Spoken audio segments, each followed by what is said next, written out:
Kurt here in the Stakamoto shipyard with the USS Ronald Reagan 1/144 scale. And tonight we're just going to do a quick test of the modified helicopter setup. So we have Chopper 1, which now sits at a lower position than, Chopper 2 sits at a lower position than Chopper 1. Both are now connected off the auxiliary compartment, which this compartment holds 3 batteries and 6 volts 36 amps total, which will run the radars and helicopters and any other auxiliary functions such as the electronic cooling fans over the motors. So this is radar switch here. This is just a manual on off.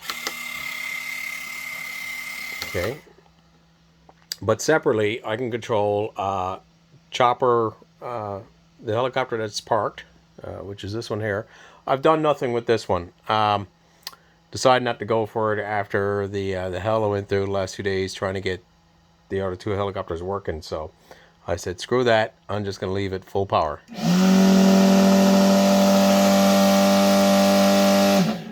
That is a bad boy. But the main test now is to test Chopper 1 and 2. So we're going to activate it now.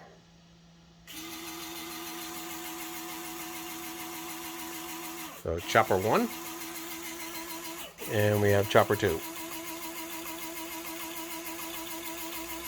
Not enough thrust there to swing the fuselages around, but enough there to get the blade spinning in the proper rotation.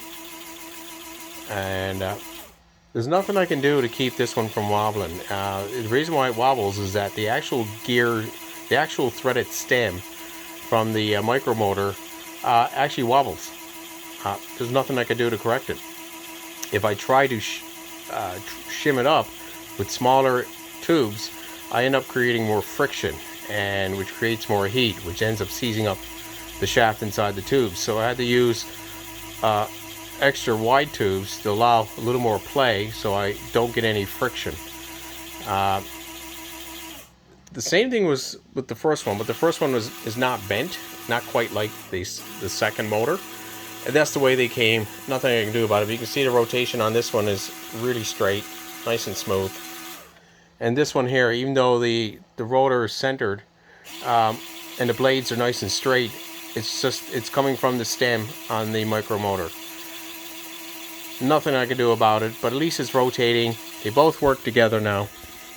I think I'm just going to turn this servo so I can just pre-activate it. Here we go. A lot quieter, and of course we don't have a huge bouncing effect. No matter what I did, I could not change that effect. Nothing I can do. The only possible thing to do is to replace, just get another motor set with a hopefully straighter stem like the first one. Because you see how well that's working. That's working perfect. There's very little vibration coming through. It's very quiet, so out on the water you won't hear them. But now I can operate these guys while I'm sailing, which is pretty neat. They look good now. And with the deck hatch on, you won't hear that noise.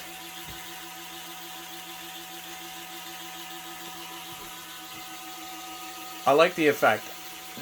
Again, it's the reason why I painted the blades red with a bit of white, because you can notice it, especially on camera. You can see it. And of course, with everything in the background and underneath, you want to be able to highlight the rotational effect, and you can see that here, even under fluorescent lighting. Of course, you got the crazy chopper here.